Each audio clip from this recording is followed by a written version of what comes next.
Hello, everyone. Thank you for joining us today. My name is Lei Guan. I'm the head of engineering and applied research at AICure. Today, I will be talking about how we use artificial intelligence to understand patient behavior at AICure. In today's session, I will be talking about what does AICure do and what problems do we try to solve with artificial intelligence at AICure? How do we leverage AWS to build and deploy AI? And in the end, I'll be sharing some takeaways on how do we deploy AI in the real world. So first, let us take a look at what do we do at AICure. AICure is a large, scalable cloud and mobile B2B platform that uses AI and big data. We have a platform that offers a complete solution for trial participation and patient management. This includes reminders and confirmation of dosing, visit scheduling, remote video chat capability. This is very helpful in this current COVID-19 situation based on our client feedback. We also offer solutions around electronic patient diaries, digital biomarkers, as well as micro-reimbursements. As a clinical trial participant, if you have a smartphone, you can download our app from either App Store or Google Play.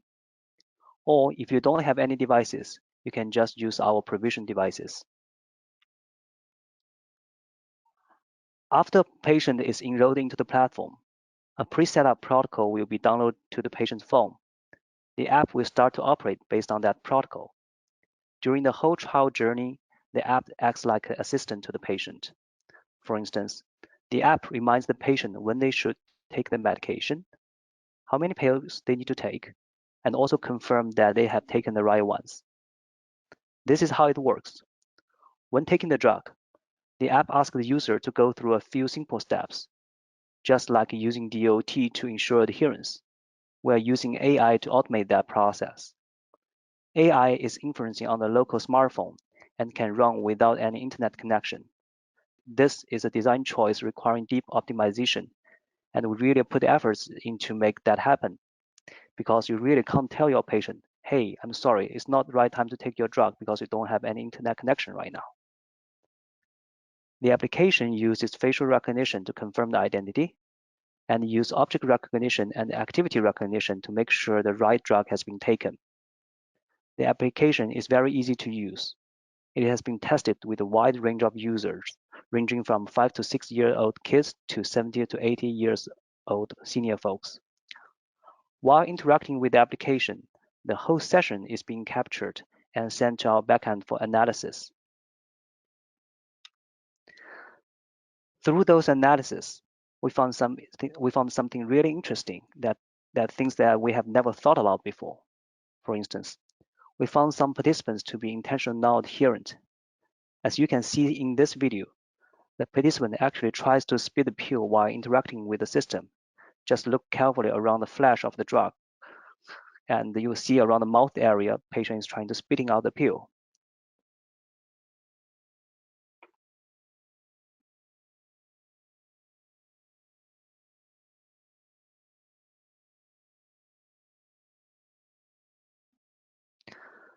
So in order for us to capture this intentional non-adherence behavior, we have used AI to learn from tons of data we have collected over years.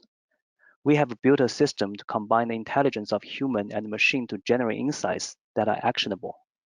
How it works is, once a video is uploaded to the cloud, the AI system will inference on it in the background. Then, based on the risk profile of a trial, certain videos are going to be sent to human for double confirmation with a controlled process in place. The final results are sent to site for follow-up or to sponsor to take further actions, depends on the protocol of a trial. Here is an example of the dashboard that is used by site study coordinator. As you can see, patients' adherence data is presented to the user in real time. Patients that required outreach or interventions are highlighted as red and displayed at the top of the list. Patients can be contacted via a click of a button. Study coordinators can also set notification preferences, and they can choose to receive such information by email or SMS. So this is the platform. Next, I'm going to talk about how do we build and deploy AI within this platform. As you can see here, we have both AI both running on the edge devices as well as in the cloud. Users are interacting directly with the output of our AI system. So the quality of our AI is critical to the insights we can offer to our clients, to the experience of our patients, and to the success of our product. In order to build and deploy AI in real world, we believe the following four things are critical. First, a good strategy to capture data in real world, ideally with minimum user efforts, so we can gather a large amount of data in real time. We need a system that we can quickly turn the data we captured into models that we can deploy as part of our product. Third, we need to understand where the model failed in real world and understand the pattern of those failures. Last, we need a system that we can quickly iterate on the models and let the models learn from those failed cases and test it at scale to make sure it works better. First, let's take a look at AICure's data capturing strategy. At AICure, we are capturing data every time a patient is dosing. After patients have been interacting with AI to go through certain tasks, their data are sent to our backend, which is hosted on AWS. The architecture looks like this. We are using AWS API Gateway to connect patients and our backend. AWS Cognito and Lambda are used for authentication and authorization. Then, within the VPC, we are using a microservice-based architecture, which consists of two layers. One is business logic service layer, and the other is core services layer.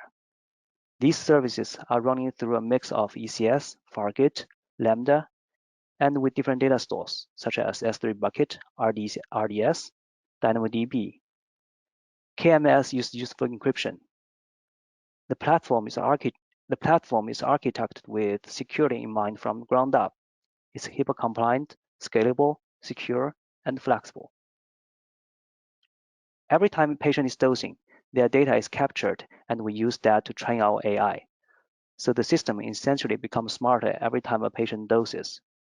By doing so, we have really captured a large amount of data over years.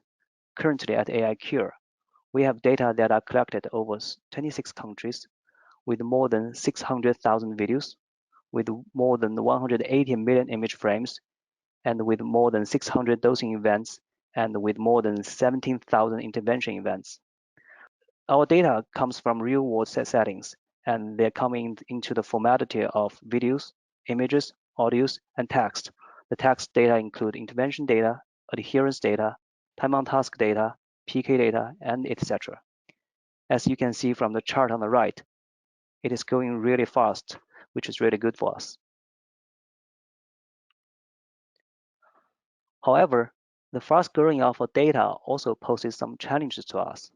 For instance, since our data comes in from different modalities, they are storing in various places, such as S3, SQL databases, and NoSQL databases. Also, our data is decentralized, as we are using a microservice-based architecture. This architecture is great for transaction and processing scaling, but not necessarily data analytics. Because the data is managed by each individual service, they're not directly accessible to our clients. Also, we have new data types coming in frequently, either from third party or from new capabilities of the platform. And there's a need to get this data to our data scientists and engineers as quickly as we can so we can uncover its value. Considering all above, we would like to have a system that can do the following to help address these issues. First, we want to have a centralized place to store and index our data. Second, we want the system to provide a unified data access layer, which makes it easy for any scientist to query the data without understanding the complexity of the system and without interacting with different APIs. Third, we want no development effort for ingesting new data. We want it done through configuration, not coding. We also want to have access control and audit capability, ideally to the field level for security purpose, especially considering we are working in the healthcare industry. We also want flexibility to support different types of data, including structured and non-structured data. And of course, we want scalability as well. Considering all this, we have built a service called Centralized Data Service, which is AICure's implementation of data lake. This data lake allows us to run different types of analytics, such as dashboard and visualization, big data processing, real-time analytics, and machine learning. Here you can see the architecture of this service. The core piece here is a glue workflow. It orchestrates complex multi-job ETL activities. These jobs ETL data from various data stores, such as RDS, DynamoDB, Redshift, S3, all into one single place. Then we're using Glue for data cataloging our data. To query the data, we use Athena and Redshift Spectrum. This allows data scientists and engineers and applications to interact with our data directly through SQL. Schema on read provides the flexibility to ingest our new data. The system provides the scalability we need, and also it requires very few maintenance, and because we are all using AWS services in the back, which are all managed services. Now we have the data. The next question is, how do we turn this valuable data into models we can deploy, so we can get the insights of our data to our clients quickly and make our user experience better? What we have done is we built an AI engine to automate the model building process and deployment process as much as we can. At AICure, we call the engine Cortex. As you can see from the diagram here, the system starts with data collected from patient dosing, which is ETL into our centralized data service. There are tons of triggers built on top of that service, which analyze the data and help us identify inaccuracy in our AI models. Once these inaccuracies are identified, we try to understand the pattern of these inaccuracies and try to use them to find similar data as much as we can within our dataset. Then these samples get sent to human review team for annotation, which are further ingested into our centralized data services. They are becoming part of our dataset for building and testing our machine learning models. Once the models are trained and passed all the tests, it will be deployed in production environment and running in shadow mode. Shadow mode is designed for testing new algorithms through the same production data, but without interacting with the rest of the platform. The metrics generated within shadow mode are used to compare with models running in production. Once we are happy with the model that are running in shadow mode, we'll be promoting that into production to replace existing models. Then the improved models are in users' hands. At AICure, we just keep spinning the engine and keep improving our AI system with data coming in every day. Here is a more detailed view of how we are leveraging AWS services to build the engine. During research phase, when data scientists are presented with data, they will be working with product manager to define the problem and come up with a solution to solve it. We want to give them the flexibility to choose the machine learning framework that they are most comfortable with. It can be TensorFlow, PyTorch, Keras, MXNet, Caffe, or anything they want to use. The goal here is to use whatever tool they are comfortable with to come up with a solution. Then, once that model meets the acceptance criteria that has been agreed by the team, it is packaged as a container and stored in our Elastic Container Registry on AWS. Based on the application, the model is either deployed for real-time inference or batch inference. I will talk about these two types of architecture in more details later. If more than one model is needed, we use step functions to create workflow by stitching models and processing steps together. Step functions allow us to coordinate these models' execution and the processing blocks. It provides us with the flexibility to quickly update the flow. More importantly, it allows us to easily explain what the flow is about and help us track the status during execution, so we can easily troubleshoot if there are errors in it. Once the AI workflow has been created, we use code pipeline to automatically deploy it in production in shadow mode. So we can use production data to test the workflow and understand how the system performs in the real world. After we prove that the system performance has met our expectations, we'll prove that within code pipeline by clicking a button. The workflow is automatically deployed in production to serve our clients. Of course, all metadata associated with this pipeline is properly logged, like the versions of the software, the versions of the model, which version of our data is used to generate those models, and etc.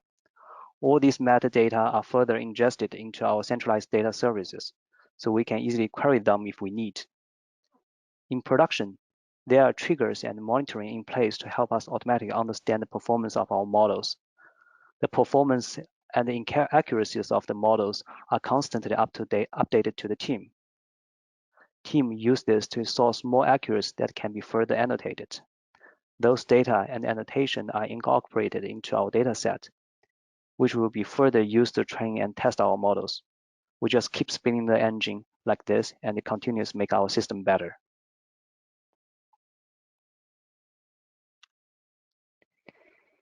Here, we are showing two different architectures of our AI workflow. The one on the left shows how we are doing near real-time AI inference in the cloud.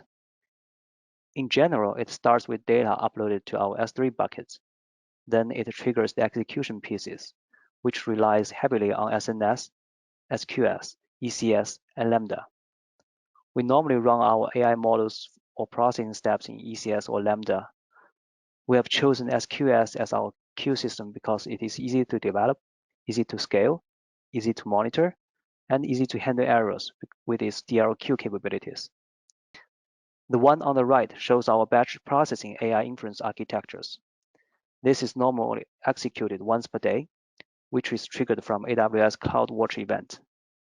The backbone of this architecture is AWS step function. We use step functions to coordinate the execution of our different AI models and manage the state within the system during execution. Step function will submit jobs to AWS batch, which spins up ECS cluster to inference at scale. All inference results are sent back to microservices for further processing or CDS for archiving. One thing I would like to point out here, as you may know, you can use CloudWatch event to trigger the execution of step function directly. So why do we add a Lambda in between? What does the Lambda do?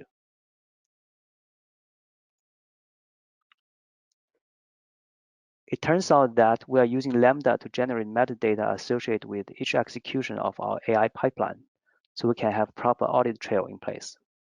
With these metadata, we can easily see in our system which inference result is generated by which version of AI workflow with which input data.